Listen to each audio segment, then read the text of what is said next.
Hello everyone, welcome back to another video. In this video, we will be going over a qualifying exam problem. In the previous video, we discussed how to prove that a cyclotomic polynomial, the pth cyclotomic polynomial for p prime is irreducible over the rational numbers. At the very end of that video, I hinted at a qualifying exam problem that would use that fact. Here is the problem.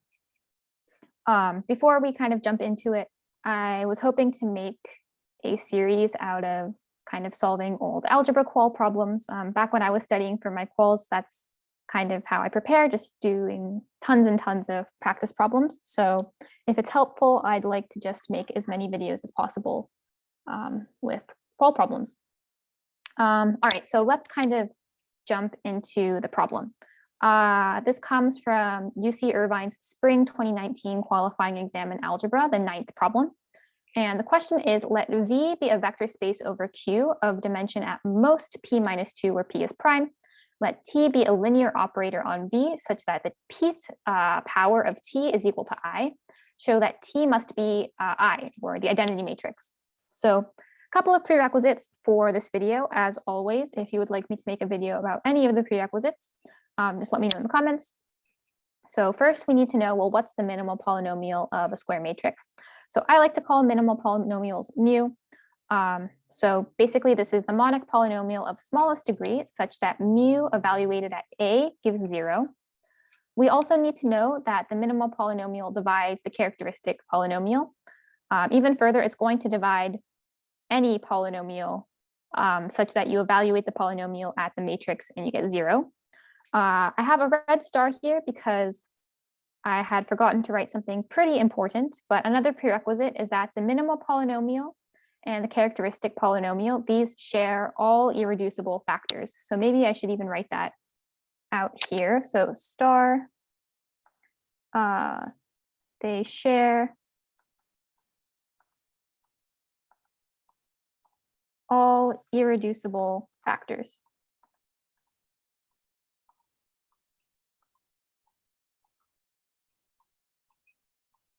All right, next on the list. So this is kind of a big topic, and I don't want to kind of get into too many of the details for just this problem, but we need to know about rational canonical forms, and we also need to know about the invariant factors of a matrix.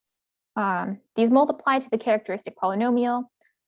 Similar to 1, I think it's a lot more illuminating to view this kind of from the structure theorem for finitely generated modules over a PID. Again, that's a video for another day. So I do recommend kind of having at least a little bit of experience with this topic.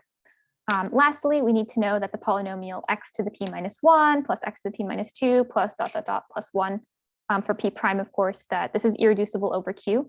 I'll put a title card up here that links to the previous video where we actually proved part 4.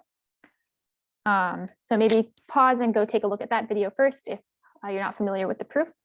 But otherwise, let's kind of sketch out the solution to this problem. All right, solution. So the first thing we want to do, and at least with the qualifying exams I practice, this is kind of whenever they give you t to the p equals I or some equation involving your matrix, you want to get it equal to 0 somehow. So we're going to notice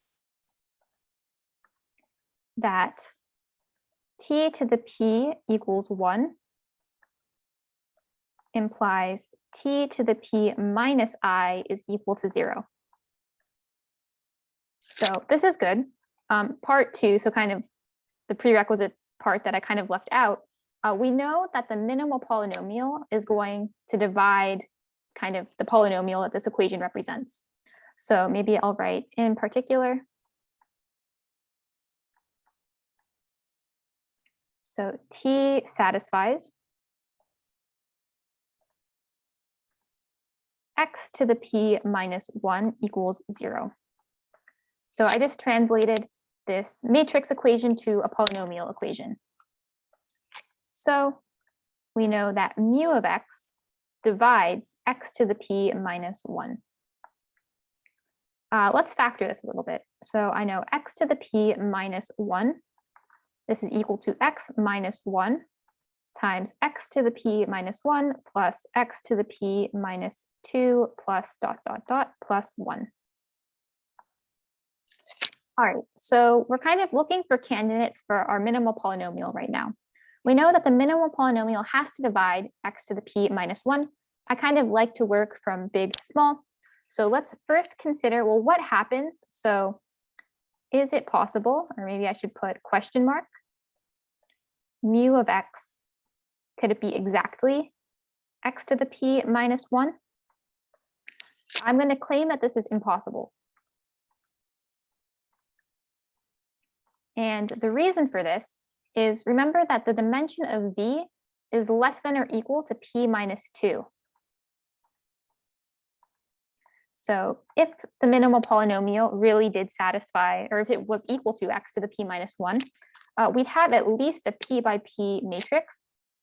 Not good. We have vector space over Q that's bounded in dimension by p minus 2. So that's not possible. What about, so it has to divide x to the p minus 1, but it can't be the whole thing. Could it be equal to x to the p minus 1 plus ... plus 1? This is also going to be impossible. And for the exact same reason above. So the dimension of v is less than or equal to p minus 2.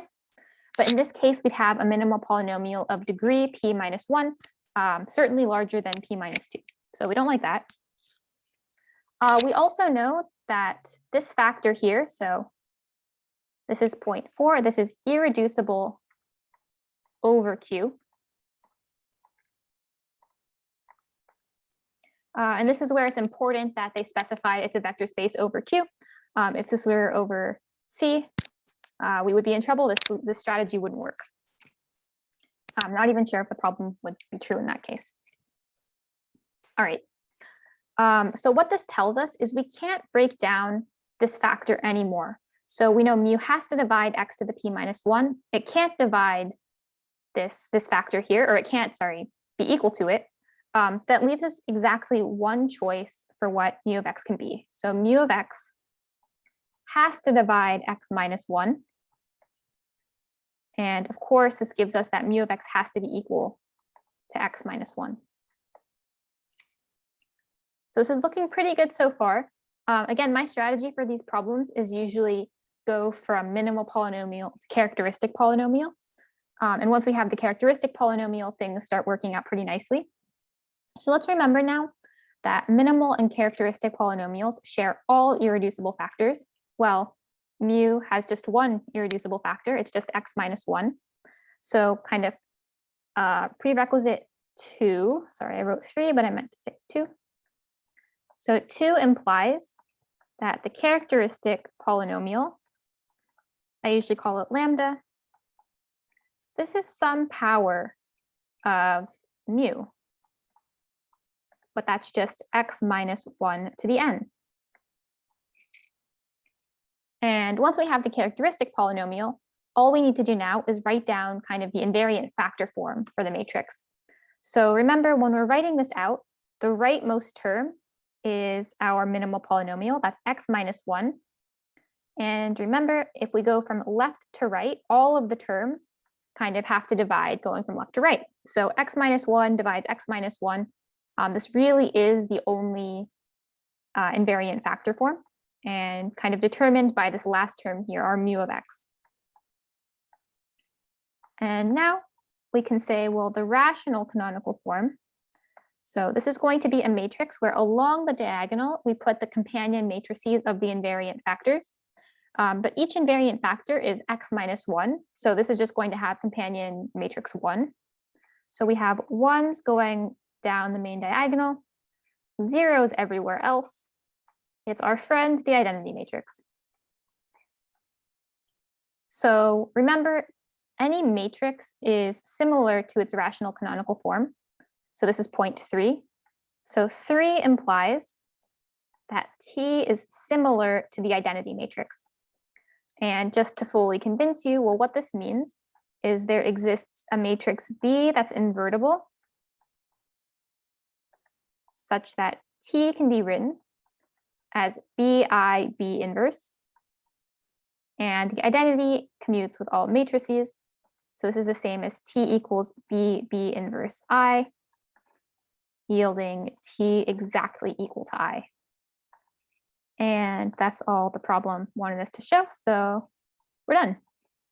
Like I said, let me know if you would like to see a video on any of the prerequisites. And let me know if you'd like to see more problems from algebra qualifying exams. Thanks so much, everyone, and I'll see you in the next video.